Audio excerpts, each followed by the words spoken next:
forget. Okay, we're recording. All right.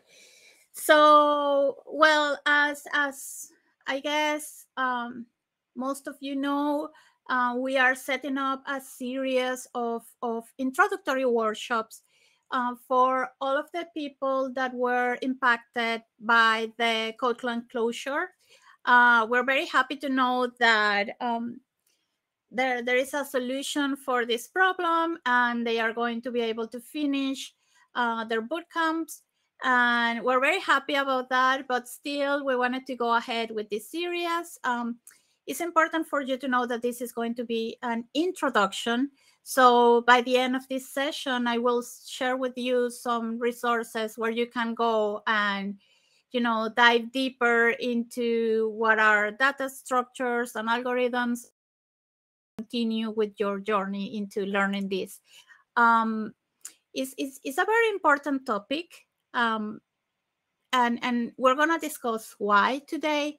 But I think that for all of you to have the interest to come and learn a little bit about data structures and algorithms, it's actually it's very cool for me to see that there is interest in this topic. So yeah, let's start. And the way I usually run these webinars is that if you have any question or you have any comment, just please feel free to add it on the chat. I'm having a look at it all the time, so I can stop and maybe I can repeat something. And we are streaming this via this platform on the Google Developer Groups platform. But on Discord, we have the amazing Bedros helping out as well on the Google Developer Online community in Discord. So thank you so much, Bedros, for helping me with this. And I will share the link for all of you to join that that community as well. It's really, really cool. Okay, so let's start. I know that some of you already know me. I can see some of my dear friends here, but I'm going to tell you just a little bit about myself, very, very briefly. My name is Patty O'Callaghan. I'm a tech lead. I'm the technical leader of the web team at Charles River Laboratories. I'm a Venezuelan living in Scotland. I'm also, my background education is computer science and artificial intelligence. I'm also an ambassador for an amazing Google program called Women Tech Makers. I'm an organizer of GDG Glasgow. And I am also very proudly, because it's my favorite thing to do, I'm a volunteer teacher at Code Club, which is an initiative of the Raspberry Pi Foundation. And what I do is that I volunteer 1 hour per week in my local school, and I teach kids how to code, and we do a lot of machine learning as well. It's really, really fun. And the kids are around like 11 and 16 years old. And if you want to get in touch with me, you can scan the QR code. It's going to take you to my link tree, and you will find there my social media, my LinkedIn, and so on. So if you want to get in touch with me after this webinar, after this series, you can go there and find me. And again, as I told you before, you can join our Google Developers Online community on Discord. There's a bunch of stuff happening there. It's really, really nice. You can follow that link to join. I might be able to share it on the chat. Just a second, and you can grab it from the chat and join. There's a bunch of really, really nice people over there. There are always they are always announcing events and resources that you can use in your journey as a developer. So you can go over there. All right. So what is that we're going to talk about today? So we're going to do an introduction on data structures. We're going to talk about why are they so important. And then we're going to go through an overview of what are different kinds of data structures. So we're going to cover these ones today.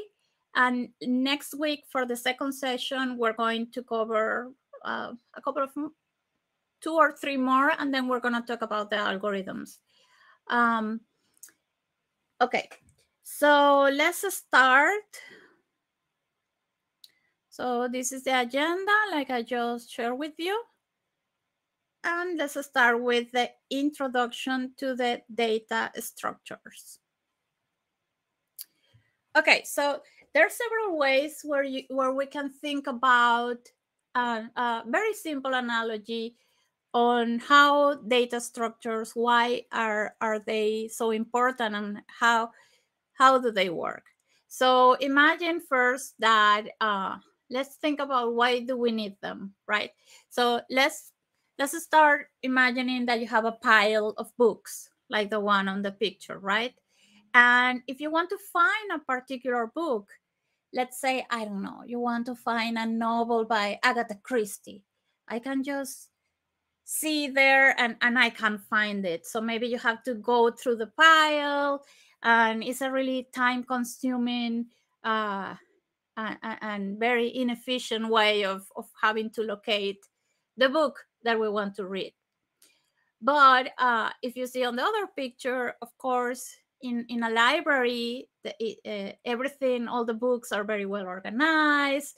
They are in shelves that might be labeled by, I don't know, horror books or literature or whatever. And obviously, finding a book there is going to be easier, it's going to be quicker.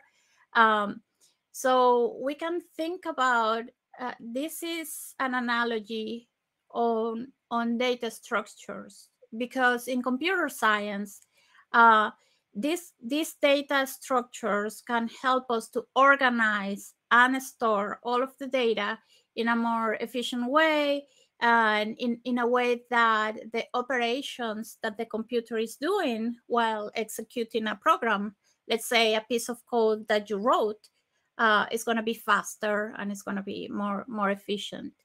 So this is a good analogy. There is a bunch of different other analogies. I remember that we learned at uni, for example, when you're trying to find something that you want to buy in a supermarket. So in the supermarket, you have the aisles and they have, like, I don't know, fruits and milk and whatever. So it's obviously it's easier. Okay, so now let's put the level a little bit more complex. And let's see how the memory and how all the data is being stored in the computer, in a computer system when we're working on a program, okay? When we're maybe coding and we want to execute the code that, that we wrote. Okay, so here we're going to see this pyramid. We can see how everything is structured in the memory of the computer. So on the top, we're going to find the registers, right? And they are located in the CPU. And the size is the smallest, but is obviously is faster. The way you can access them is faster. And it's used to store data while it's being, it's being used in the current, let's say, program that we are executing, okay? So if you see there in this pyramid, you can see that if it's higher, in the pyramid, the access, like, it's going to be faster, but it has a higher cost. And if we go to the bottom, the cost is going to be lower, but the access is also going to be slower. So let's talk a little bit about that. And on the base of the pyramid, on the lower areas of the pyramid, the storage capacity of those areas are higher, Okay, so let's go through one of each of those. Okay, so then we're going to have the cache memory. And the cache memory, probably you have heard a lot the word cache. Sometimes, I don't know, you're surfing on the internet, What a early 2000 term. Maybe you're like browsing through the internet, and you will see that sometimes someone will tell you, oh, you have to clean your browser cache, because otherwise, I don't know, you're not seeing the latest version of a website or something like that. So the cache is basically a place where you store data that is going to be accessed several times and frequently. Okay, and what it does is that it kind of works as a buffer. Okay, it can store data that comes from the main memory to the CPU, let's say. Then we have the RAM memory, which probably you have heard of it. When you're buying a computer, you usually see the CPU, what was the processor that you have, and you also want to see the RAM memory. And the higher the RAM memory, the better. You know that it's going to be faster. Your computer maybe is going to be faster, but it's also it can be more expensive as well. So for the RAM memory, it stores data that doesn't stay permanently. So when you turn your computer off, that memory is wiped out. Like it doesn't store anything. Um, so when you run an application or maybe your operating system, all of the most relevant data and instructions, they are loaded into this memory, into the RAM, because is the way you can access that data is faster than, for example, if you're using a hard drive, or sometimes you might be running something from a pen drive, for example. So that is what the RAM memory does.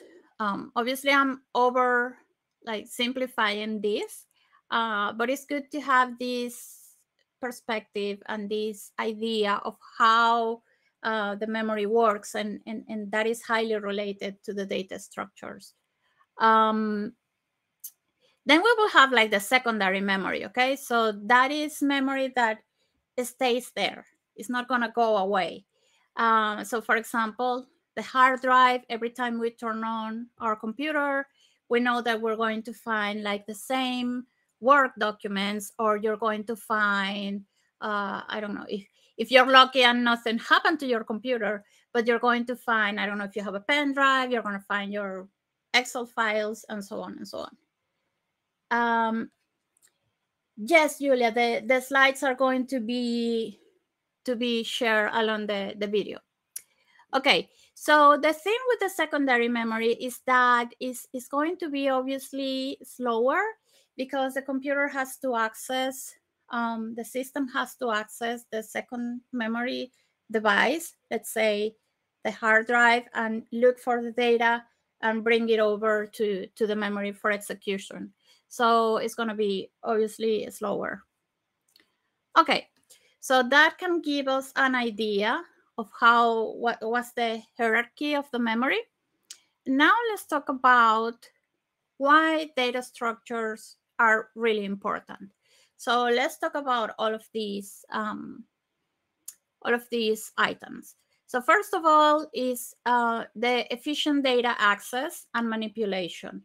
So we're going to find, and we're going to be reviewing different kind of data structures that they offer different ways of how we access and manipulate the data.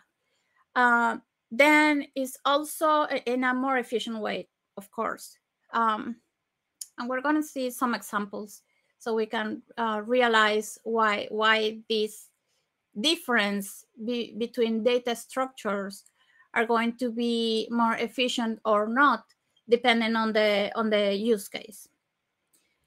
Then data structures are also really important in terms of memory usage, because if we choose the right data structure, we can minimize the memory overhead.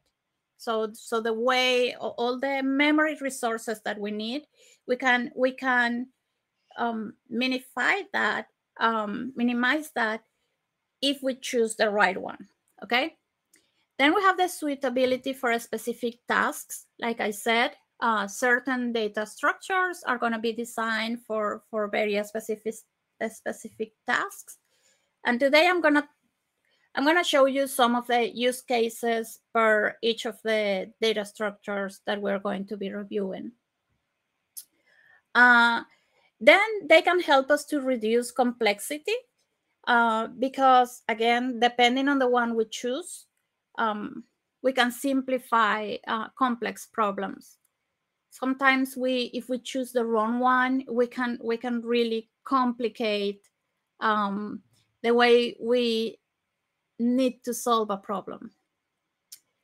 Then the dynamic data handling, that is really cool, because depending on the structure, there are different kind of structures. So for example, the linked lists, or the trees, or the graphs, they can grow or they can get smaller if needed, and that makes them very suitable for situations where we don't know in advance the amount of data that we're going to be handling. So it's really nice that we can have these structures that can grow, and we can make it smaller as well, and that will not impact the way we are in a negative way, the way we are storing that data in memory. Then we have trade-offs and balancing, and this, if we really know, or we have a good idea, a good understanding of the different kind of data structures that we have available, we as developers, as coders, programmers, we can make better decisions on and better choices, and think about the trade-offs between, for example, the speed where our code can be executed, and the resource use. So it's a trade-off. It's like time complexity versus space complexity. So we have to find a balance, and that really depends on the situation that we're trying to solve, the problem that we're trying to solve. Okay, then we have enhancing scalability, and again, as a data set grows, the efficiency of the data access and the manipulation becomes really critical. So that is why also the data structures are so important. So we're going to now start seeing an overview of the most, like the principle, like the most important data structures. I'm going to share snippets of code when it's applicable, and I'm going to be sharing JavaScript code. But by the end of the session, I'm going to share with you some resources where you can go there and you can find a way to practice this, for example, in Python or any language. Some of the data structures are you cannot, like, it's easier, or you cannot represent them very well depending on the programming language. All right. Okay. So let's start with my favorites, the arrays. Why are the arrays my favorites? Because that's the first one that I learned when I was learning how to code. And I don't know, I just love them. Okay, so the arrays. Let's have a look at this. So an array is a collection of items. Depending on the programming language, they have to be of the same type. For example, numbers, or letters, characters. But there are programming languages that allow us to mix the items within an array. Okay, we can use numbers, and we can use strings like words and so on.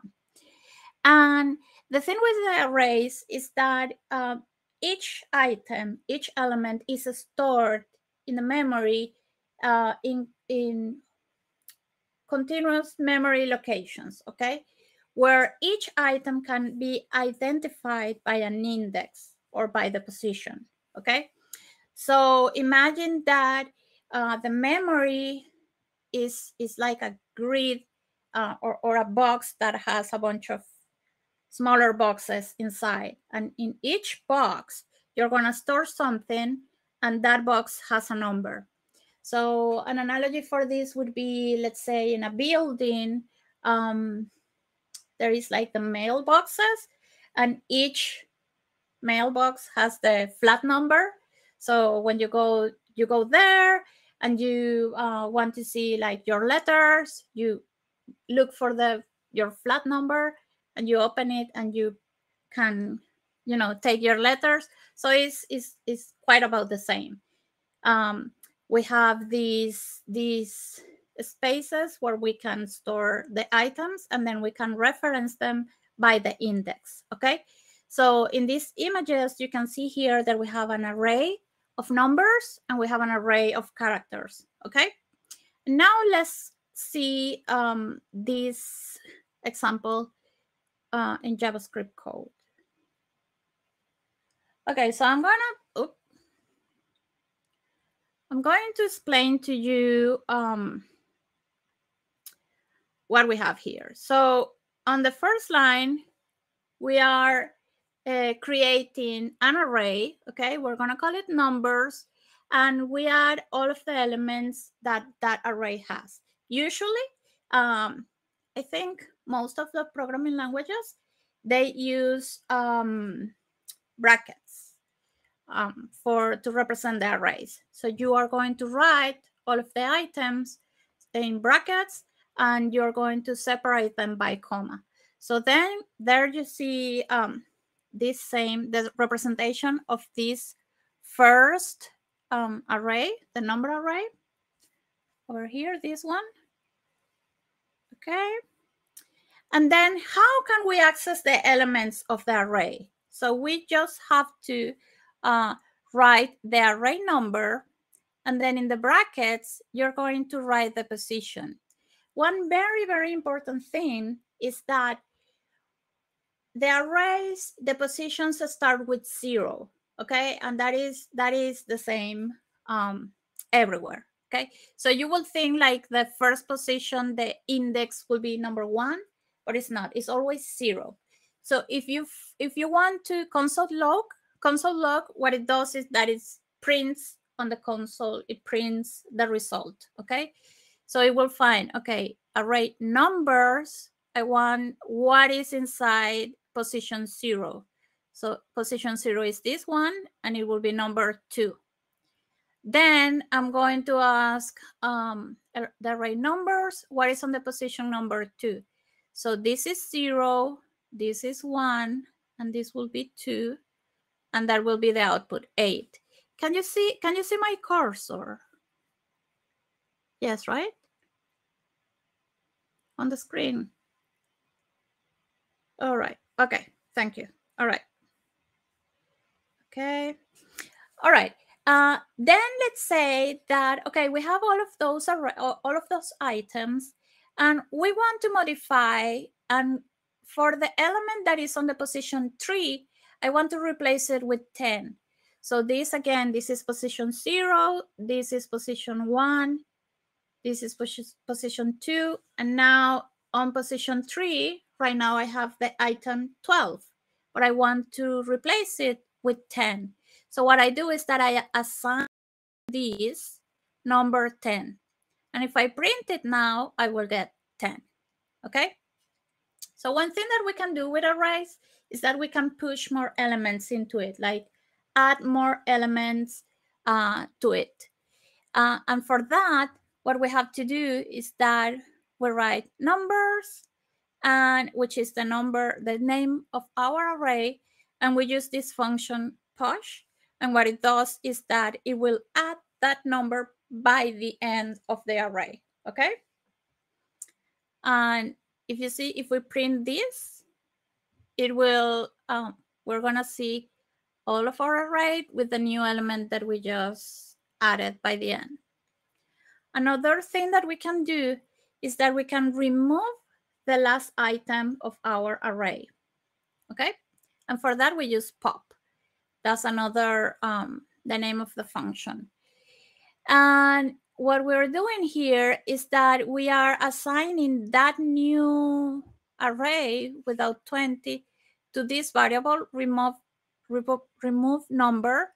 So it will give us 20. Okay, so we are taking the last element, and that element, that item, we're going to put it in that variable. Okay, so as you can see, we also can see what is the length of the array. So we want to know how many elements there are. I can see here that someone is asking to discuss Python sample. Okay, what we can do is that next week we can do the code in Python. And what I also can do is that I can add an additional slide with Python. So we can have, I will say, okay, this is JavaScript. I will add this same code, but in Python, and that's going to be on the slides. Hope that helps. Okay. And thank you for Patrick, who's helping out on the chat, adding the equivalent code in Python. Thank you for that. That's awesome. All right. So now, and again, by the end of the session, in these resources that I'm going to share with you, you're going to find exercises that you can do at home. So the idea of that is that you can practice, and if you have any questions, you can reach out to us in GDG Glasgow. You can reach out to me. You can reach out to Jose, who's here, and we can help you out, like a mentoring session to explain to you if you have any question. Okay.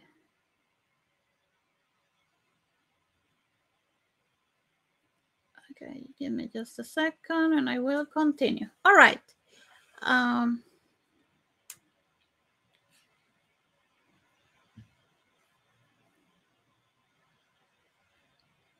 So now let's have a look. Now that we know a little bit of what is an array, let's have a look at what are the properties, the advantages, the drawbacks, and what is the ideal usage for this kind of data structure. So first of all, as we just saw, it has a fixed size. So the size of the array is fixed. Okay, we're declaring the array with that amount of elements, and that is the size. Okay, then it has, well, this can change under certain conditions, but let's just have it this way. Okay. Then we have another property is that it has indexed access. So the elements can be accessed directly using the index, always starting with from zero. And then remember that in some programming languages, all the items, they have to be of the same type. But in other programming languages, you can have mixed types. It wasn't like that before, but yeah. Nowadays, you can have some programming languages where you can mix the type. Okay, now let's talk about the advantages. So one of the cool things about the arrays is that the access to it is very, very fast, and there is a way to let's say measure that, and we're going to talk about that on the next session, because that value, which is the O value, allow us to understand the complexity in terms of time of an algorithm, and that is very related to the data structure that we're using. But what we have to know right now is that the array is a very fast access, because we know the index and we can get the item right away. And in terms of memory efficiency, is also really nice, because it has like a minimal memory overhead since they are stored in continuous slots in the memory. Okay, so all those little boxes or all those slots are one after the other. Okay, so obviously that makes it more efficient. On the drawbacks,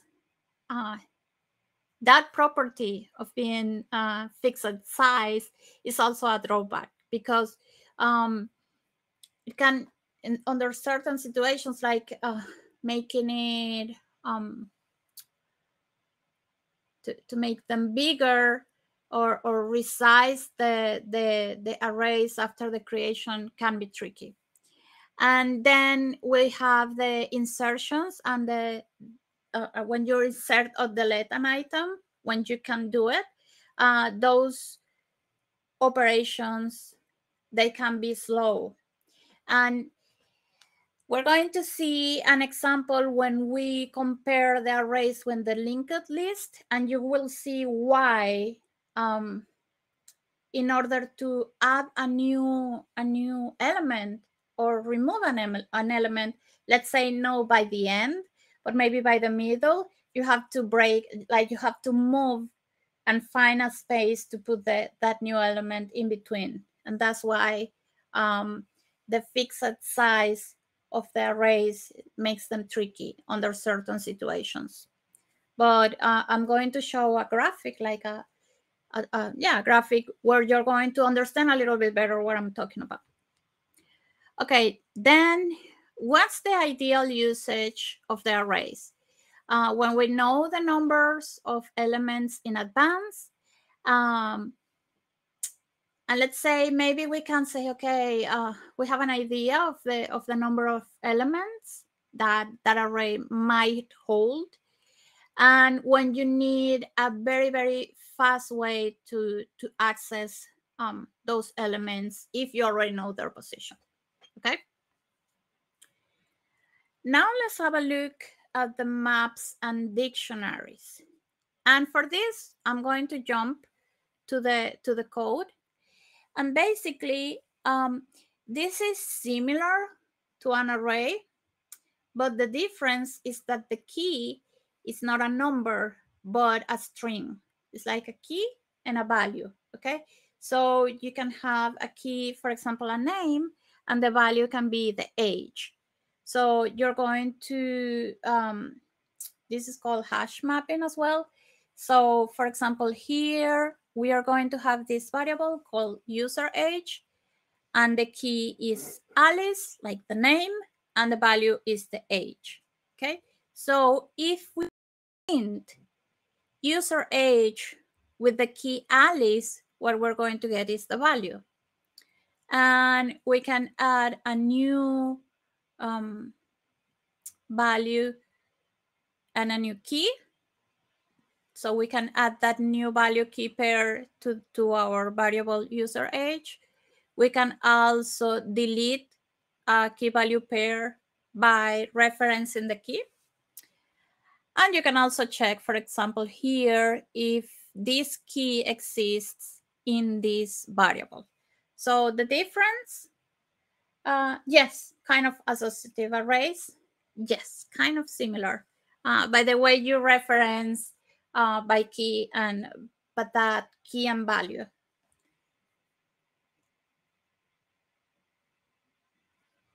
But there is another way, okay, because this is like creating an object. But for example, in JavaScript, there is another way, which is using the map object. And this provides more flexibility compared to just the plain object that we create before, because it can, yes, it's similar to dictionary in Python. Yes, David.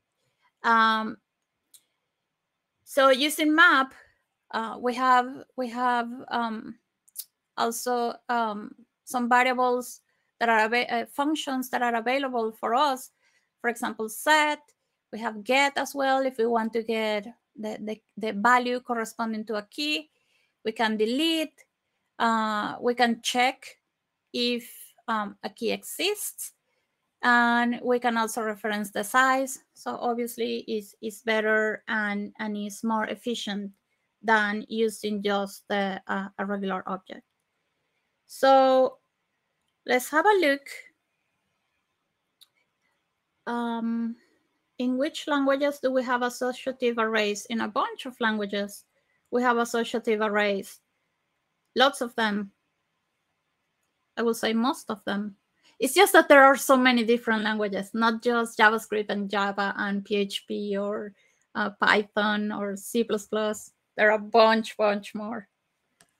All right, but it will be really nice to share maybe, or I'm gonna find like a table where we can see all of the difference on many different kind of languages, programming languages, all of the way they represent the data structures. That could be a really interesting table to have a look at. Cheche, if you are listening, maybe you can do a quick search and maybe you can share something like that in the chat. That will be really useful. And thanks, Julia, for the question, because yeah, that would be really nice.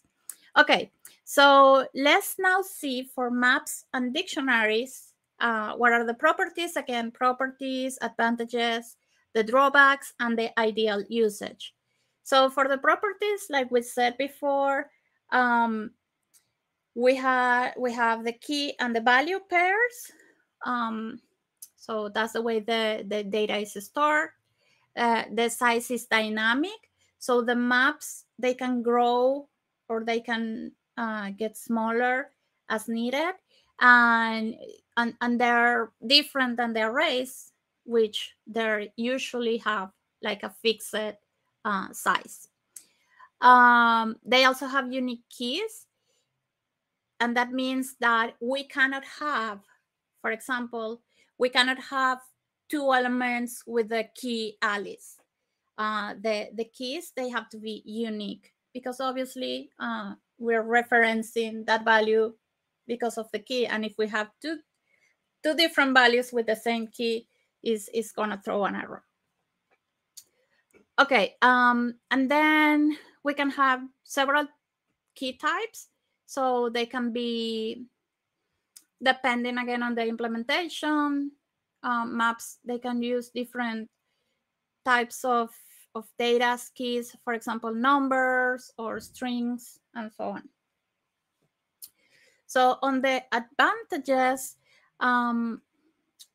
they can be really fast as well, and the way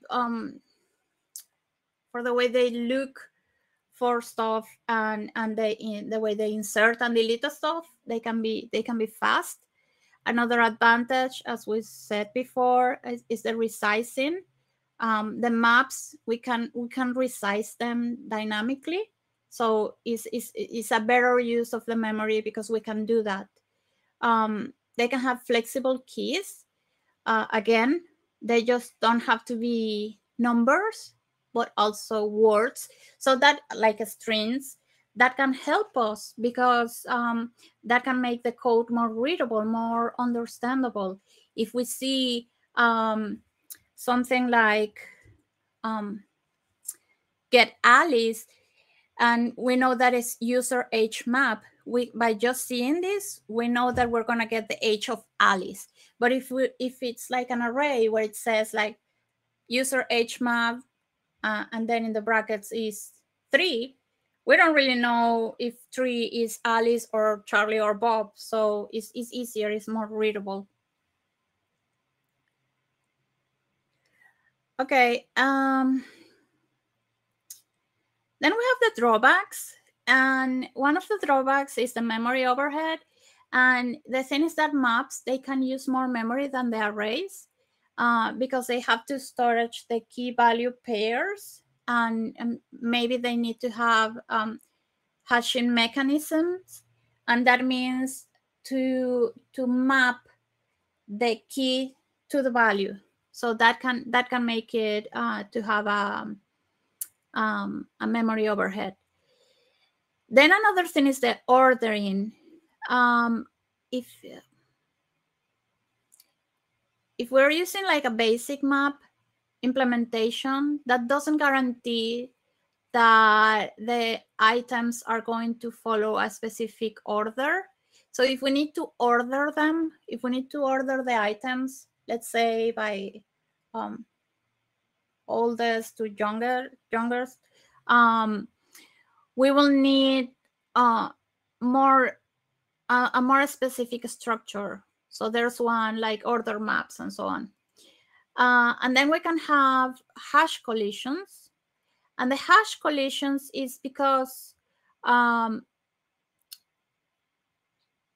different keys can produce like the same hash, and to resolve that it can give us overhead. But that's like, let's not go into that because it can be a little bit confusing, and I just want to give you guys an overview so you can have an initial idea, and then you can work on this when you're doing the exercises between this session and the next one. Okay, now let's talk about ideal usage of the maps and dictionaries. So this is when, of course, when you need to do frequent lookups, and you need to check frequently for the presence of items and retrieve these values that are related to a specific keys. Unique data storage, that means that when you are storing the data, when you need to store data that can only appear once, like each item can appear once, you can use this type of data structure. So for example, a phone book where each name is mapped to a phone number. Okay. Then it's also useful when you want to do caching. For example, if you want to store results that are going to be used again in future computations, like in a future instruction in your program, that can also help. Also, when you want to count, if you want to group items and you want to count them, or group data by specific attributes, these kind of structures also help. And then if we want to use associative data, like for example translations between languages, because the word in one language can be mapped to the translation for the same word but in another language. Okay.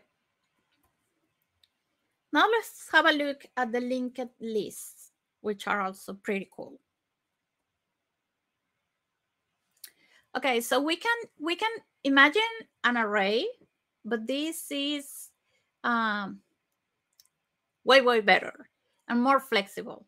So we can imagine the linked lists. We have a list of nodes of items. So let's say each item is a node, and imagine a change of items, and each item, let's say, is a node, and it will have the data for that item and a pointer or a, yeah, like a pointer to the next node, okay, to the next item in that change of items. And the first one, we can reference it as head, and then last one is null.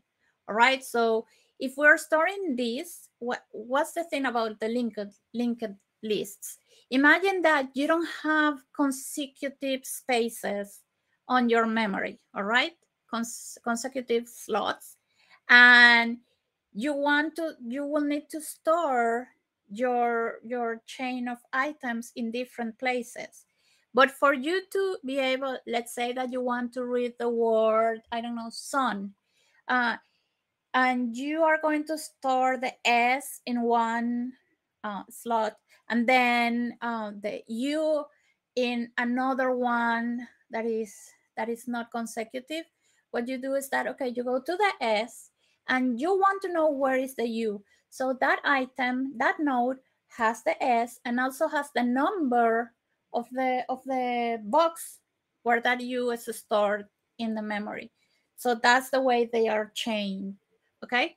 And the last one, which is the null, is it means that you have to stop reading that string because that's the very end of it. Okay. I know that there's lots of questions. I'm gonna read them after the. Oh, thank you, Chacha. Chacha is helping me out in the chat. Okay, so this is a pretty good example. Really nice diagram where we can understand why working with arrays is not always the best. So let's say in the top we're gonna see an array, and in the bottom you see the linked list. So imagine that you have that array, the one that is in green. So you have the space, the item A1, A2, A3, A4, and so on. And you want to insert B at location 2. Now that I think about it, I don't agree with the way they I got this from a website. The image credits are always on the bottom when I add something. It can be confusing. I would say that they are inserting B in the location 1 because in arrays the location always start with 0. But let's have that in mind. Okay, so let's say, okay, they want to insert it at the location 2, and for that you will need to move everything and insert that.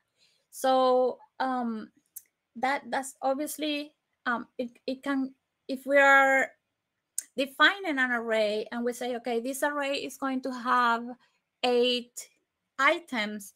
If we move that, if we want to make a space to include a new item, we're going to end up with just one free slot in our array. And what will happen if we want to add 3 more and so on? But with the linked list, it's different because as you can see there, you have the A1 element and it's pointing to the A2 element and so on. And if you want to insert one, the only thing that you have to do is to update the pointer on A1 to point where the B element is stored in the memory, and then that B element will point to the second element, to A2. So in that way, you're inserting that without having to be in consecutive spaces within the memory. So obviously that allows you to have flexibility, and that also allows you to work more efficiently with the memory, because obviously we are oversimplifying the way this is stored. But imagine that you're adding and you're storing a bunch of stuff in the memory where there is already stuff being stored there. So it's not that you have a clear canvas of memory slots. You will need to optimize the way everything is being stored in the memory. So that's why it's very important to have in mind the data structures that we're using. The good news is that, current programming languages, they help us a lot in dealing with this kind of stuff. Before, when we had to work with other kind of programming languages, we really needed to be very careful about this. But still,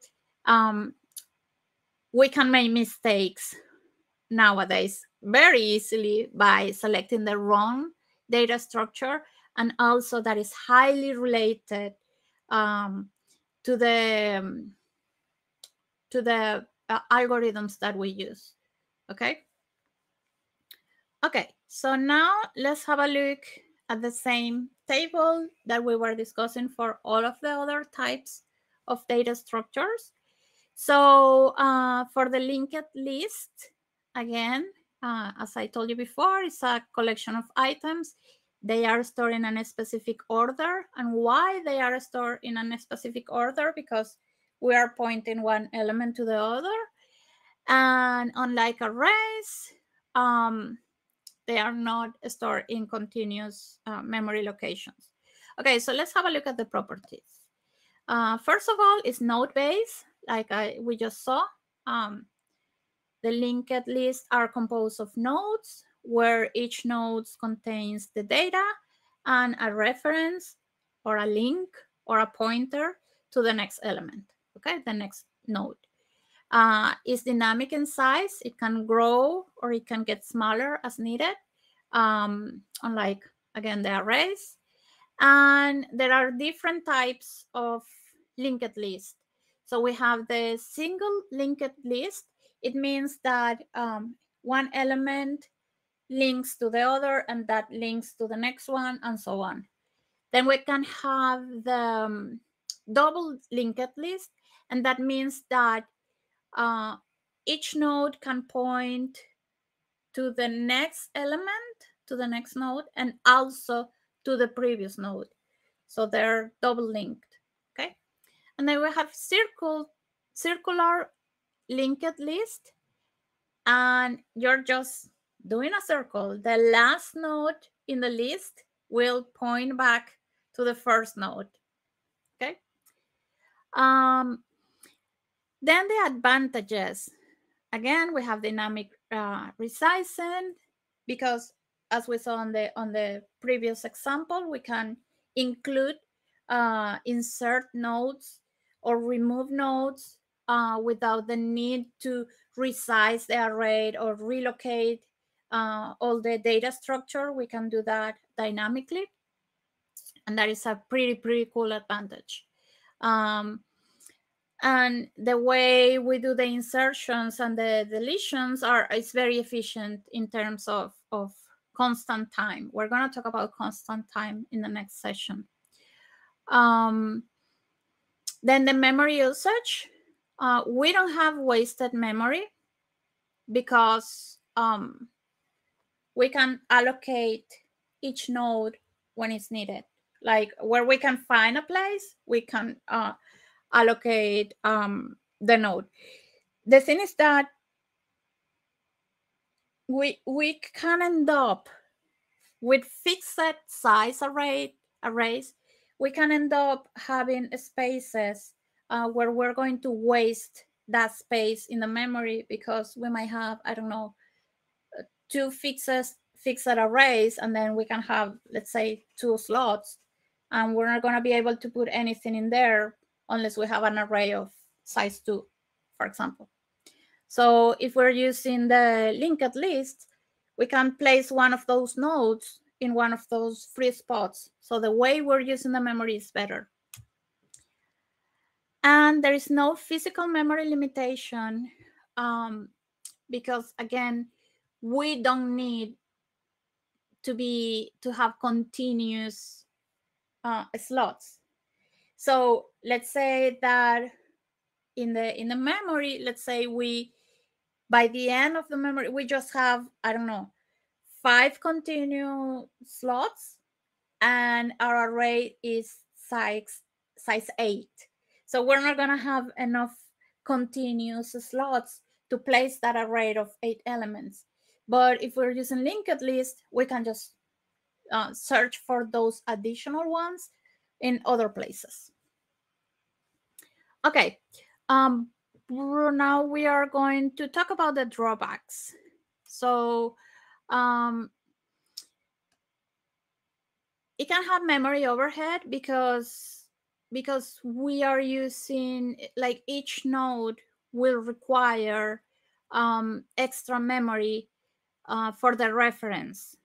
Okay, so it can be or for example, if it's a double linked list, that is actually it will double, because now you have 2 different references in each node. You have the value and the reference for the previous node and the reference for the next node. So that can be an overhead for the memory, especially if the list is large. Okay.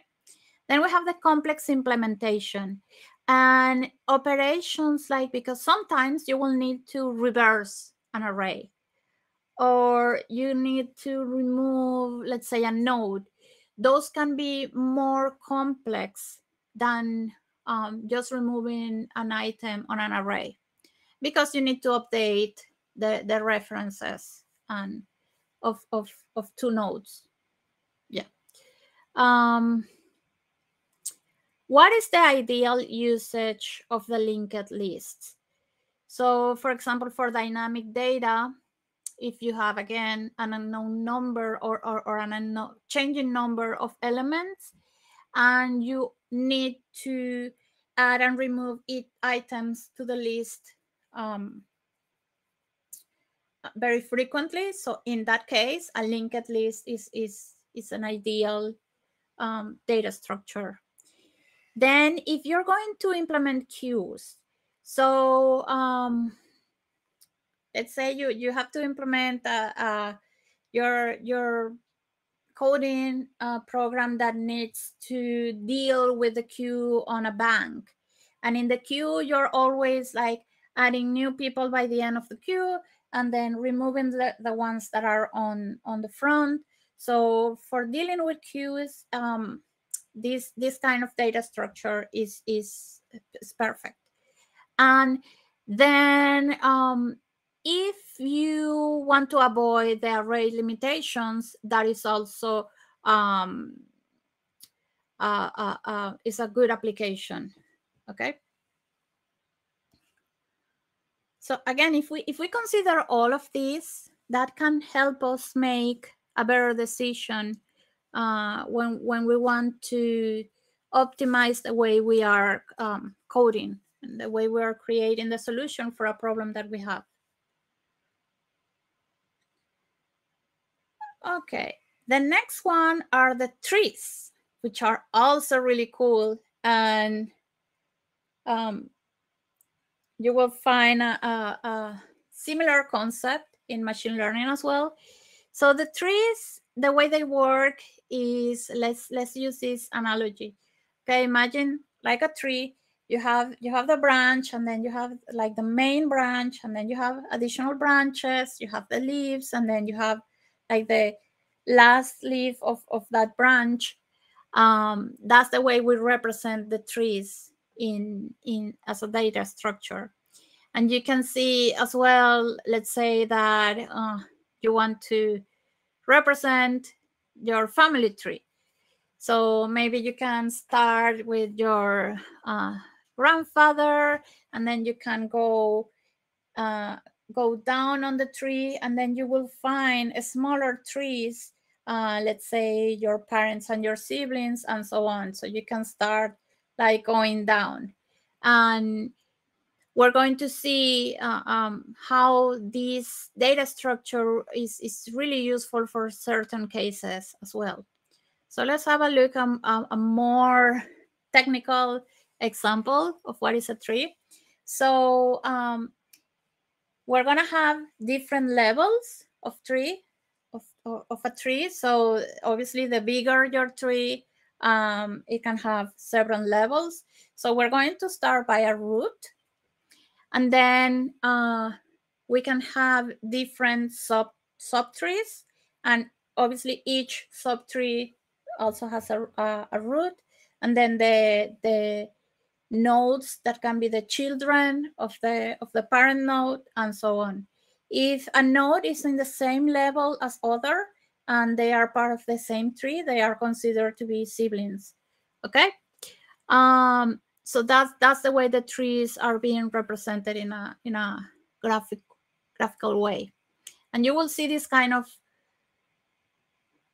representation or implementation in a lot of different stuff in computer science. Okay. So let's talk about again the properties, the advantages, the drawbacks, and what's the ideal usage. So as you can see, the way we use trees, we're not storing the data in a linear way, but we're using like hierarchy. Oh, I cannot pronounce that. Hierarchy. You can read it. It's impossible for me to pronounce that word.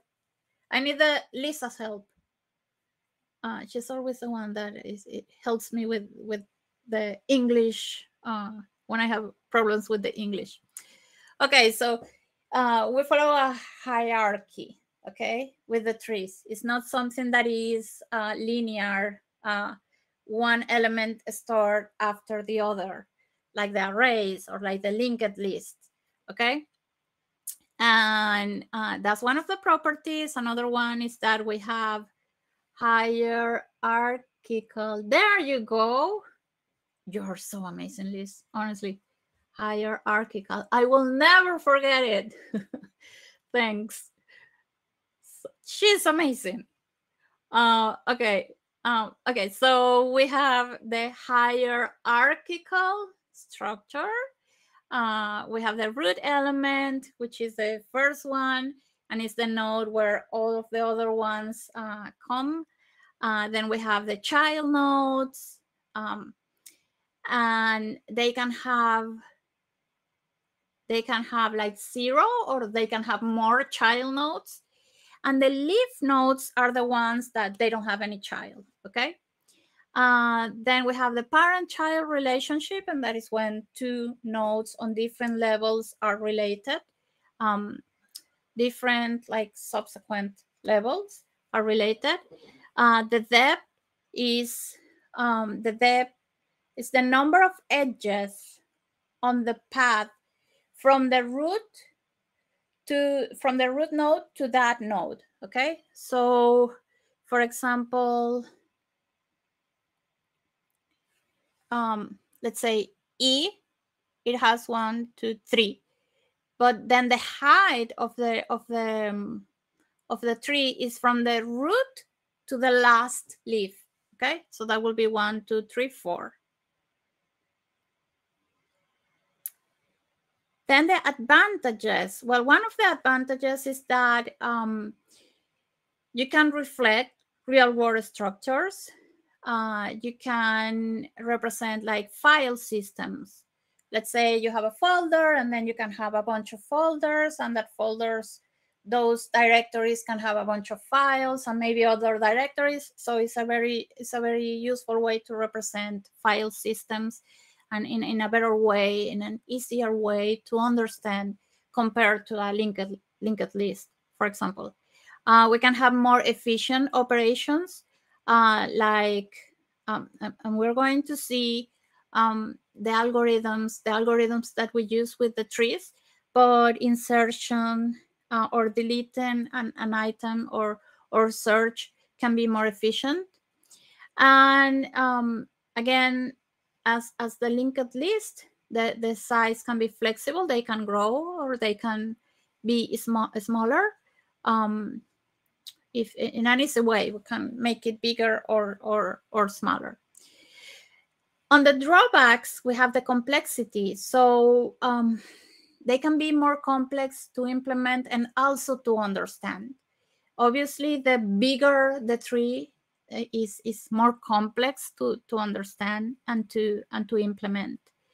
We can have memory overhead because each node in the tree requires additional memory for the pointers, like the child pointers. So of course, if you have a bunch of nodes, that gets more complex, and we might find memory overhead. And then it's the misuse. And it's kind of related to the other ones, but it's about making the bad decision. And if you don't use the trees in the appropriate scenario, you can find your program to be very inefficient. Again, the ideal usage, like I said, if you want to represent organizational structures, file systems, and so on, they are very good to be used for database indexing. Also, and there are specific types of trees that are very good for database indexing. You can also use them for to be more efficient in terms of storing large dictionaries, but that's also a specific kind of tree. Again, they're really, really good for implementing. They can be good for implementing certain type of queues, and you can use them. Well, the trees are used in a bunch of different places, but you can use them in several algorithms. Let's say in computer graphics. But again, you have to be very, very careful about the way you use this, because you might there might be cases where simpler data structures are really appropriate for what you want to do. Okay, I'm past the time, but I want to share then where I want you all to go. And I'm going to copy the link here. So a bunch of the stuff that I talked today about, you're going to find it there. And also stuff that we're going to be sharing next week. So I want to show you. So you can actually follow this whole, let's say, collection for the Google Tech Dev Guide. And you can go through all of these. So you will not find arrays here, but you will find the maps, the linked list, the trees. You're going to find also some of the stuff that we're going to be covering next week about the algorithms.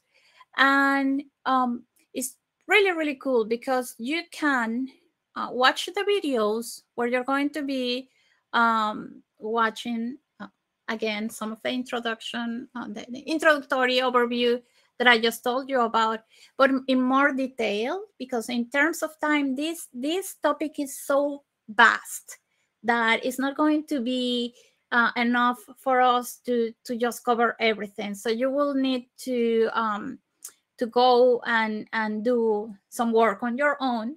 But again, you can count on us in GDG Glasgow and GDG Edinburgh. If you have questions, we can do mentoring sessions one-on-one if you need it.